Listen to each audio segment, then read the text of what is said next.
आ जाएगा थोड़ा सर, आज उत्तर प्रदेश का बजट पेश किया गया है, व्यापारी को हित में किस तरह से लगेगा? देखिए, आज प्रदेश सरकार ने जो बजट पेश किया है उसमें प्रदेश के चौमुखी विकास की चिंता की गई है। रोड सेफ्टी के लिए बजट में काफ़ी चीज़ें प्रावधान रखे गए हैं। महिलाओं के लिए प्राविधान रखे गए हैं। जो बच्चे पढ़ने वाले हैं, मेधावी छात्र, उनके लिए प्राविधान रखे गए हैं। नए एक्सप्रेस हाईवे की बनाने की बात कही गई है और पुलों के लिए बात कही गई है। सड़कों की कनेक्टिविटी बढ़ाने के लिए और जो सड़कें पुरानी हैं उनके रखरखाव के लिए मेंटेनेंस की बात कही गई है।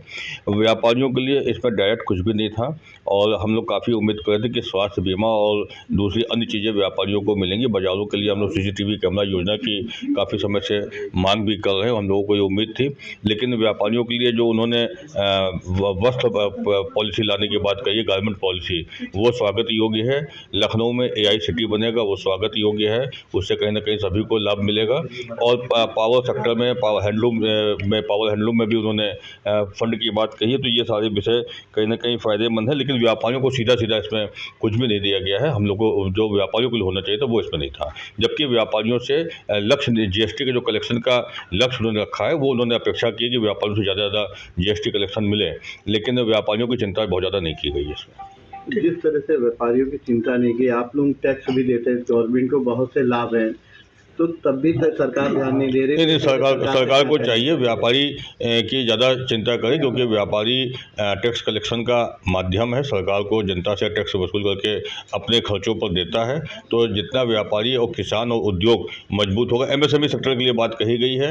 CM मुख्यमंत्री के रोजगार की योजना, CM रोजगार योजना की बात कही गई है। टेक्सटाइल पार्क के लिए कहा गया है, स्मार्ट सिटी के लिए कहा गया है, युवा स्वरोजगार योजना, ये सारे विषय कहीं ना कहीं सभी को फायदा पहुंचाने वाले हैं।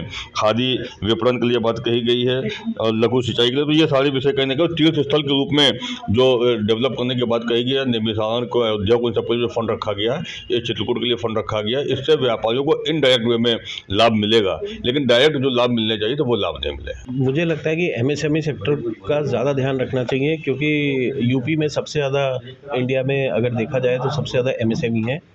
तो उनके लिए जो जिस तरीके की योजनाओं डिक्लेयर होना चाहिए था, हम लोग उसको देखते रहे, शायद उस तरीके से अभी नहीं किया गया।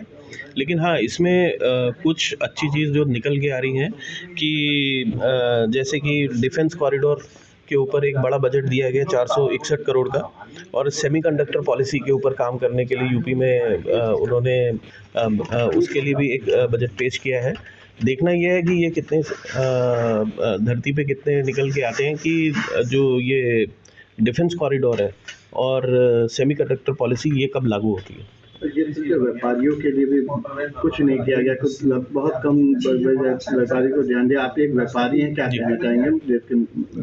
मेरा ये मानना है कि जैसे माननीय मुख्यमंत्री जी ने एक बड़ा टारगेट दिया है कि $1 ट्रिलियन की इकॉनमी को टच करने की, लेकिन उसका रास्ता सिर्फ और सिर्फ MSME और ट्रेडर्स के थ्रू होके जाता है। जब तक MSME को सही मायने में बढ़ावा नहीं मिलेगा, हमारे यहाँ ज़्यादातर माइक्रो सेगमेंट के MSMEs हैं, वो स्मॉल सेगमेंट के और मीडियम एंटरप्राइजेस को लाना बहुत ज़रूरी है। जब तक इस तरीके के प्रोग्राम के ऊपर नहीं काम किया जाएगा, $1 ट्रिलियन की इकॉनमी को टच करना थोड़ा मुश्किल होगा। अभी 2020 के कार्यक्रम, जिसमें व्यापारियों को, पूंजीपतियों के लिए कार्यक्रम का आयोजन किया था, जिसमें यहाँ पे ज़मीनें अभी तक, उसके लिए क्या कहेंगे? मैंने उसी बात पे बोला, जैसे डिफेंस कॉरिडोर है, तो डिफेंस कॉरिडोर काफ़ी टाइम से इसको डिक्लेयर किया है कि इसको लागू करेंगे, लेकिन अभी तक उसके ऊपर जितना काम होना चाहिए था वो काम नहीं हो पाया है। डिफेंस कॉरिडोर हो गया और बड़ी इंडस्ट्रीज़ को भी यहाँ पर यूपी में लाने की ज़रूरत है, क्योंकि जब बड़ी इंडस्ट्री आएगी तो उसके साथ अपने आप छोटी इंडस्ट्री भी लगनी शुरू हो जाएगी।